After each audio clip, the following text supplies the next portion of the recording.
காவல்துறையின் ஈரல் மட்டுமல்ல இதயமும் கெட்டுவிட்டது என சிபிஎம் கட்சியின் மாநில பொதுச் செயலாளர் சண்முகம் விமர்சனம் செய்துள்ளார்.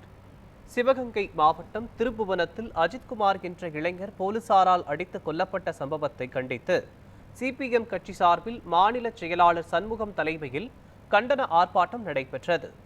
இதில் கலந்து கொண்டு பேசிய சண்முகம், தமிழகத்தில் தினம்தோறும் நகை திருட்டு நடைபெற்று வருகிறது என குற்றம் சாட்டினார். அடித்துக் கொள்ளும் அளவிற்கு காவல்துறையினருக்கு அழுத்தம் கொடுத்தது யார் எனவும் கேள்வி எழுப்பியுள்ளார். மேலும் தூத்துக்குடி துப்பாக்கி சூடு சம்பவத்தில் தவறு செய்த காவலர்கள் மீது இதுவரை தமிழக அரசு நடவடிக்கை எடுக்காததால் போலீசாருக்கு தவறு செய்ய தைரியம் வந்துவிட்டது என கடுமையாக சாடினார்.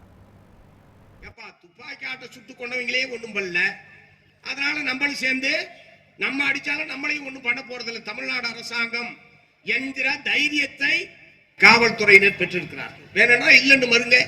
காவல்துறையினுடைய ஈரல் கெட்டுவிட்டது என்று சொன்னார். நான் இப்போது சொல்லுகிறேன், காவல்துறையினுடைய இதயம் கெட்டுவிட்டது. காவல்துறையினுடைய இதயம் கெட்டுவிட்டது. ஈரல் மட்டும் கெடவில்லை, இதயம் கெட்டுவிட்டது என்று சொன்னால் நீங்கள் புரிந்து கொள்ளுங்கள்.